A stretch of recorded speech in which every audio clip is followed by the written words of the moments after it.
प्रकृति की गोद में बसा बस्तर इन दिनों अपनी अनुपम सुंदरता से हर किसी का मन मोह रहा है।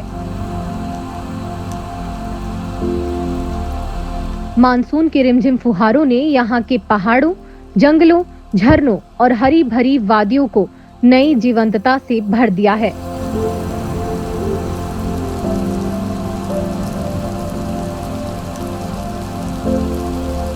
चारों ओर फैली हरियाली, बादलों से घिरे पर्वत और मिट्टी की सौंधी खुशबू बस्तर को किसी स्वर्ग से कम नहीं होने देती।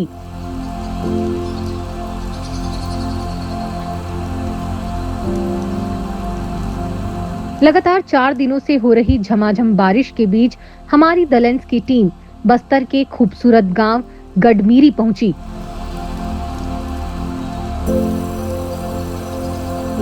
ऊंचे ऊंचे पहाड़ों, घने जंगलों के बीच बसा यह गांव मानसून में प्रकृति की अद्भुत छटा बिखेरते नजर आया।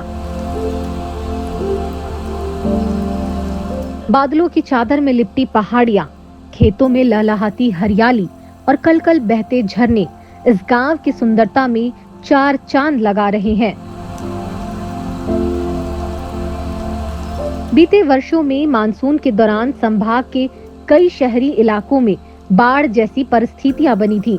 उस समय भी हमने अपनी रिपोर्ट्स में दिखाया था कि जहां शहरों में जलभराव और बाढ़ की समस्या देखने को मिली, तो वहीं बस्तर के अधिकांश ग्रामीण और पहाड़ी क्षेत्रों में जनजीवन सामान्य रहा। इसका सबसे बड़ा कारण यहाँ का प्राकृतिक भूगोल और सदियों से प्रकृति के साथ सामंजस्य बनाकर जीने वाली जीवन शैली है।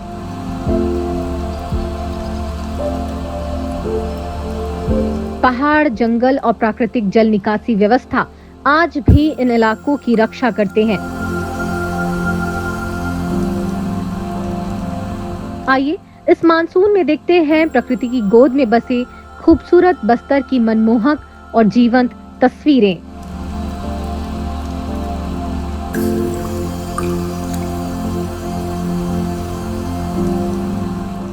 बस्तर संभाग में हो रहे बारसूत बरसात, मानसून, अतिवृष्टि या बोले बेहतर वृष्टि से पूरा बस्तर संभाग अपने वास्तविक दृश्यों को दिखाते हुए नज़र आ रहा है।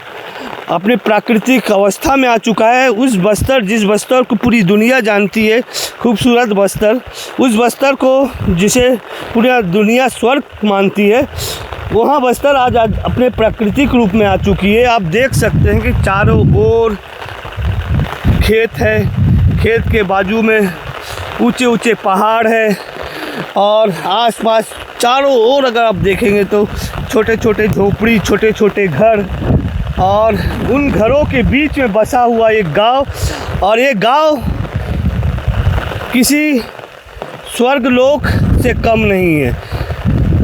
ये जो बस्तर है, इस बस्तर की जो खूबसूरती है, सबसे बेहतर अगर देखना है, इस बस्तर की खूबसूरती को अगर महसूस करना है, इस बस्तर की खूबसूरती को अगर देखना है, जानना है, समझना है, तो बरसात के मौसम में, मानसून के मौसम में इस बस्तर में आइए। आप देखेंगे चारों तरफ, देखिएगा चारों तरफ हरियाली है, झमाझम बरसात है और इन झमाझम बरसात के बीच में फसल जो लगाए हैं, जो खेतों में फसल बोए हैं, वो दिख रहा है, स्पष्ट रूप से दिख रहा है। और यहाँ के कृषक, यहाँ के आदिवासी फसल बोने के बाद अब अपने घरों में पहुँच के अपनी दिनचर्या निपटाने के बाद अपनी अन्य दिनचर्याओं में व्यस्त हो चुके हैं। बस्तर बेहद खूबसूरत है और लगातार 72 घंटों से अधिक समय से पूरे बस्तर संभाग में पानी गिर रहा है। लेकिन एक डर, एक भय बस्तरवासियों के मन में आया, और ख़ासकर शहरी क्षेत्र के जो बस्तर में जो रहते, बस्तर के शहरी क्षेत्र में जो लोग रहते, उनके मन में भय पैदा हो गया। क्योंकि विगत मानसून में पूरे संभाग के लगभग 7 जिलों के लगभग 6 जिलों में बरसात के इस पानी के कारण बाढ़ की स्थिति निर्मित हो चुकी थी। लेकिन गांव में अगर देखेंगे, गांव में ऐसी कोई परिस्थिति नहीं है, गांव में इस प्रकार का कोई माहौल नहीं है, गांव में इस प्रकार का कोई दृश्य आप नहीं दिखेगा। कारण आप देखेंगे कि उस तरफ दिखाए, कैमरामैन को बोलूँगा कि तो पीछे की तरफ दिखाइए, पीछे की तरफ जो खेत, पहाड़ है, बड़े बड़े ऊंचे ऊंचे पहाड़, और इन पहाड़ों और इन गांवों में मौजूद बड़े बड़े पेड़ इन क्षेत्रों में बाढ़ की स्थिति निर्मित नहीं होने देती है। हालांकि ये इलाका पूरी तरीके से पहुंचबीन है, इन इलाकों में पहुंचना काफ़ी मुश्किल है, चुनौतीपूर्ण है, लेकिन उसके बावजूद एक महत्वपूर्ण बात है कि बाढ़ की आपदा को बस्तर वासी कभी नहीं झेलते। कारण बस्तर को, बस्तर के इन इलाकों को, बस्तर के इन क्षेत्रों को आदिवासियों ने बदस्तूर जिस स्थिति में है उस स्थिति में रखा। यहाँ पे मौजूद पेड़ पौधों को उन्होंने विनाश नहीं किया। जिस प्रकार बस्तर के अंदरूनी गांव को शहरीकरण करने से बस्तर के लोगों ने रोका। आप देख सकते हैं, मैं बस्तर में फ़िलहाल इस खबर बनाने के पीछे मकसद ये है कि आपको ये दिखाना चाहता हूँ कि कितना खूबसूरत माहौल है, कितना स्वर्ग सा माहौल है, कितना बेहतर माहौल है। चारों तरफ हरियाली हरियाली खेत है, पहाड़ है, ऊंचे ऊंचे चट्टान है, और उन चट्टानों के बीच में बैठा हुआ एक छोटा सा झोपड़ी जो किसी राजमहल से कम नहीं है। ये जो झोपड़ी आप देख रहे हैं किसी राजमहल से कम नहीं लगेगा, और इसमें रहने वाले लोग भी किसी राज परिवार से कम नहीं है, क्योंकि इनका खुद का ज़मीन है, इनका निजी ज़मीन है, और इन ज़मीन के ये मालिक है।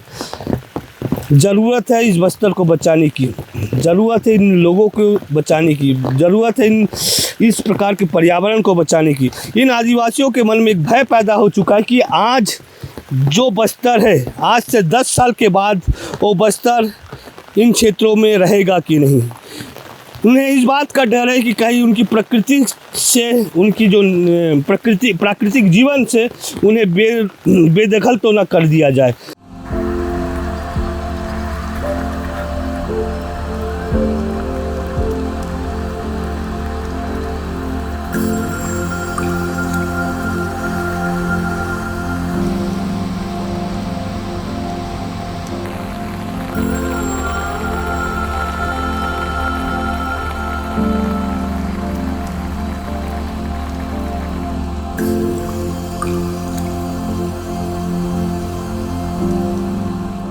मानसून के बीच बस्तर के जंगलों में पहुंचा हूं, बस्तर के गांव में पहुंचा हूं, खूबसूरत गांव में पहुंचा हूं। उस गांव के बीच इन खूबसूरत लोगों के बीच मौजूद हूं जो मेरे साथ चल रहे हैं और इस प्रकृति का आनंद ले रहे हैं। खेती बाड़ी सब निपटा लिए और उसके बाद जो है हमारे साथ घूम रहे हैं। इनसे बात करेंगे कि बस्तर में रहते हो आप, बस्तर कितना सुंदर है। चलते चलते बोलिए। बस्तर तो बहुत सुंदर है। हम लोग गांव में रहते हैं, गड़मरी गांव पुतमर का पारा में। हमारे क्षेत्र में पूरा जंगल है, हर तरफ चारों तरफ जो दिख रहा है पूरा वातावरण, जो हमारे इस जंगल से हमको खाने का सब्जी, पुट्टू, जो बास्ता, हर चीज़, जड़ी बूटी, दवाई, जो भी हर प्रकार की चीज़ यहाँ मिलता है हमको। हॉस्पिटल की उतना ज़्यादा जाने की ज़रूरत नहीं पड़ता है। आजकल हॉस्पिटल में जाने की ज़रूरत पड़ रहा है क्योंकि हम लोग उस चीज़ को भूल रहे हैं कि आज हमारे जंगल में जड़ी बूटी है, लेकिन उसकी खोज हम लोग नहीं कर पा रहे हैं, थोड़ा कुछ भूलते जा रहे हैं। उर्वरक खा रहे हो, यूरिया खा रहे हो आप लोग? नहीं, यूरिया आजकल यूरिया तो नहीं खा रहे हैं। फिलहाल अपन अपना जैविक की खेती करते हैं। इधर हमारा जो भी इधर खेती हो रहा है पूरा जैविक खेती होता है। और यहाँ आज हमारा जो धान होता है उसमें हम सिर्फ जैविक की खेती करते हैं यहाँ पे। ये धान बो चुके, मैं कैमरामैन को दिखाऊंगा, बोलेंगे देखिए लंबा चौड़ा खेत है और खेत में धान बो चुके हैं। हल जोताई हो चुका है पूरा?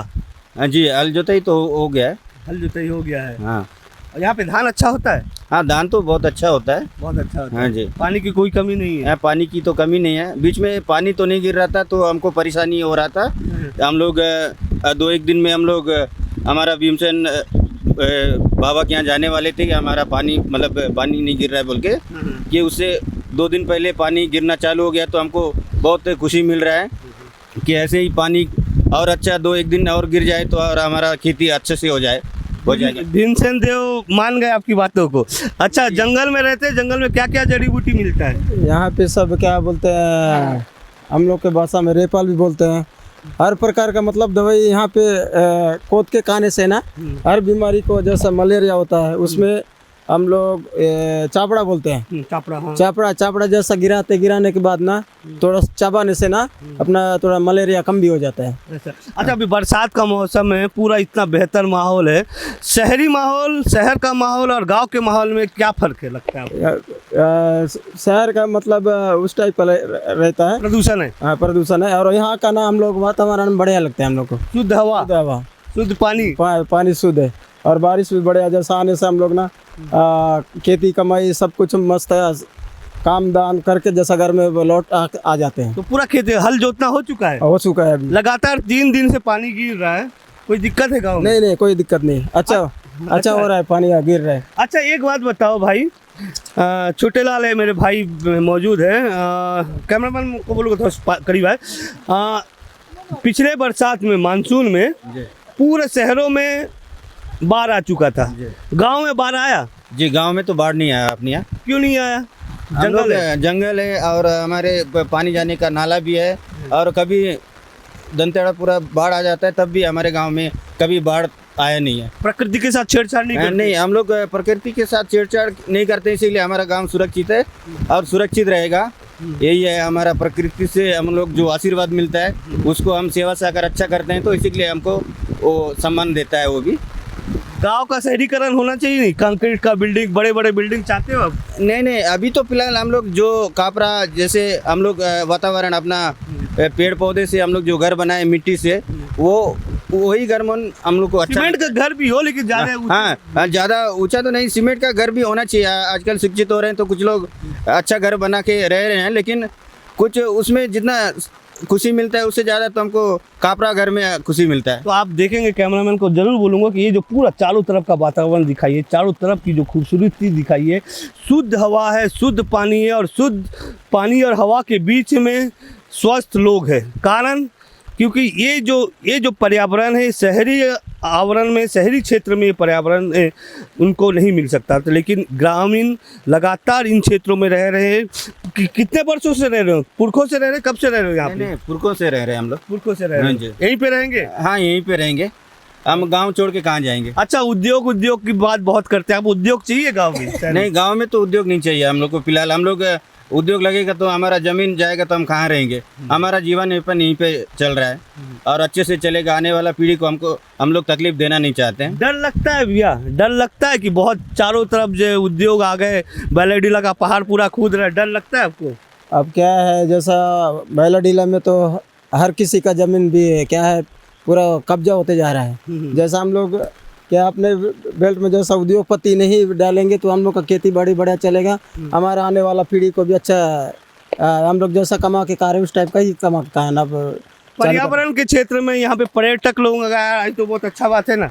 नहीं, तो कहने का मतलब है कि ग्रामीण लगातार इन इलाकों को सुरक्षित रहना चाहते हैं, बाहरी परिवेश से दूर रखना चाहते हैं। कारण क्योंकि अगर बाहरी परिवेश, शहरीकरण इन क्षेत्र का हुआ तो पूरा इलाका रेगिस्तान में तब्दील हो जाएगा। और ज़रूरत है, एक बार फिर कह रहा हूँ कि बस्तर की इन जल जंगल ज़मीनों को बचाया जाए, बस्तर की इन प्रकृतियों को बचाया जाए, बस्तर में यहाँ पे रहने वाले सीधे साधे लोगों को बचाया जाए। केवल आप व्यापारिक लोग, औद्योगिक घरानों के लाभ को देखते हुए बस्तर को बर्बाद ना किया जाए। मैं बप्पी राय, द लेंस, गड़बड़ी। बस्तर के इस ग्राउंड रिपोर्ट पर आपके क्या विचार हैं? हमें कमेंट्स के जरिए बताएं। ऐसे ही और वीडियोस को देखने के लिए द लेंस के YouTube चैनल को सब्सक्राइब करें, Facebook में फॉलो करें। इस वीडियो को लाइक और शेयर करना ना भूलें।